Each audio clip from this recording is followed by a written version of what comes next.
السلام علیکم۔ آج کی اس ویڈیو میں قرآن و حدیث کی روشنی میں بات کریں گے تہجد پڑھنے کے فضائل و فوائد کے بارے میں۔ اگر یہ ویڈیو پسند آئے تو کمنٹ میں اللہ اکبر لکھ کر اللہ کی قدرت چینل کو سبسکرائب کر دیں۔ شکریہ۔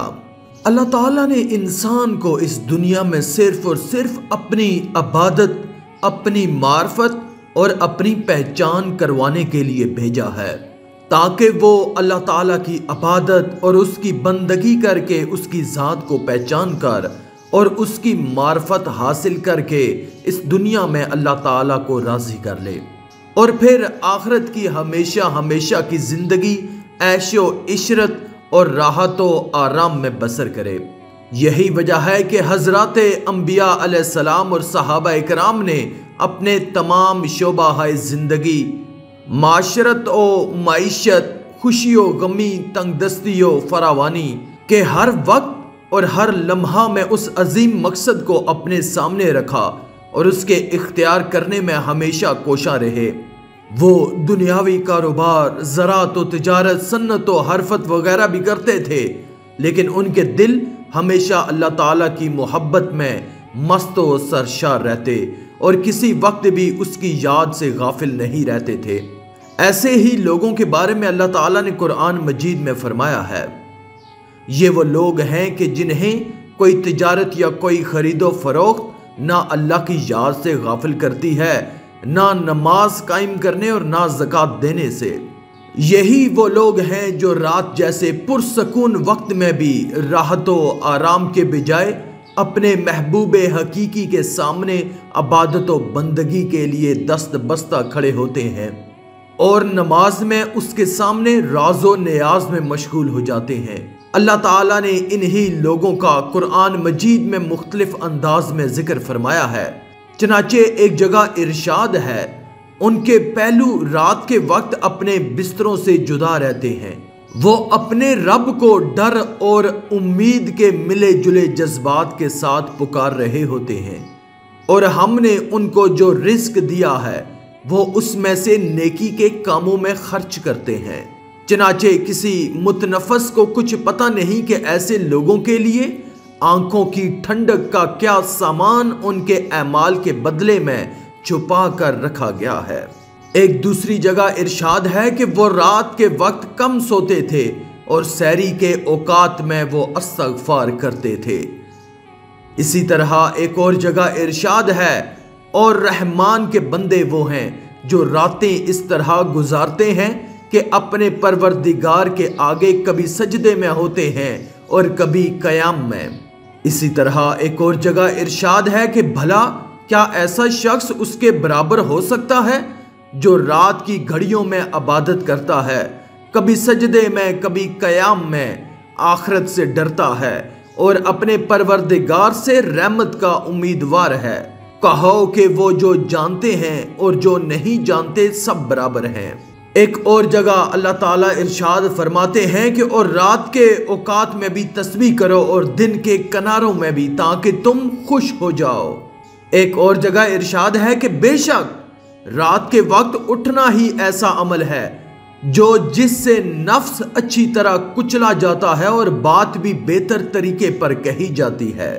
ایک اور جگہ اللہ تعالیٰ اپنے پیغمبر صلی اللہ علیہ وآلہ وسلم سے فرماتے ہیں، تمہارا پروردگار جانتا ہے کہ تم 2/3 رات کے قریب اور کبھی آدھی رات اور کبھی 1/3 رات تہجد کی نماز کے لیے کھڑے ہوتے ہو، اور تمہارے ساتھیوں میں سے بھی ایک جماعت ایسا ہی کرتی ہے۔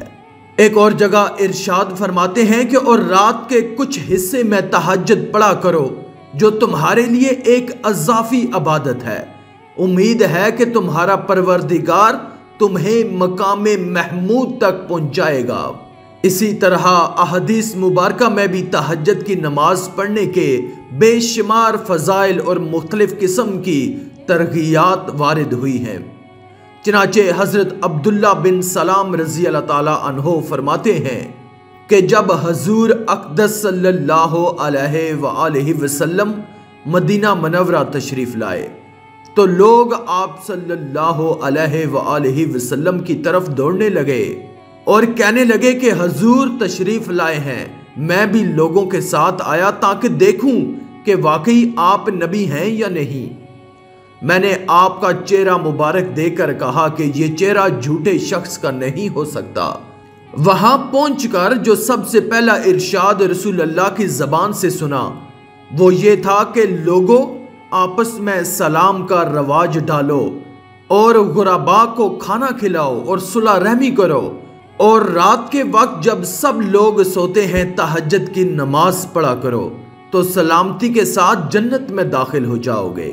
حضرت بلال حبشی رضی اللہ تعالیٰ عنہ سے روایت ہے کہ رسول اللہ نے ارشاد فرمایا کہ تم رات کے جاگنے کو لازم پکڑو، کیونکہ یہ تم سے پہلے صالحین اور نیک لوگوں کا طریقہ ہے، اور رات کا قیام اللہ تعالیٰ کی طرف تقریب کا ذریعہ ہے اور گناہوں کے لیے کفارہ ہے، اور گناہوں سے روکنے اور حسد سے دور کرنے والی چیز ہے۔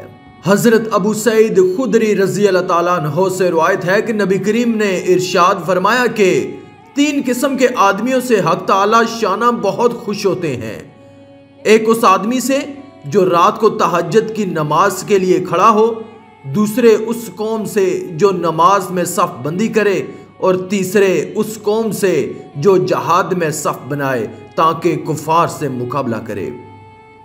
دوستو، پرانے وقتوں میں نماز تہجد بڑی کثرت اور اہتمام کے ساتھ پڑھنے کا رواج تھا۔ گھر کے بڑے بوڑھے مختلف افراد، مرد و عورتیں رات کے پچھلے پہر بستر چھوڑتے، ٹھنڈے گرم پانی سے وضو کرتے، پھر مرد حضرات مسجد کی طرف چل دیتے، اور خواتین گھروں میں مخصوص جگہوں پر تہجد کی نماز ادا کرنے کا اہتمام کرتی، اور یہ لوگ سپیدہ سحر نمودار ہونے تک اسی طرح اپنے محبوب حقیقی کے ساتھ راز و نیاز میں ہمہ تن مصروف رہتے۔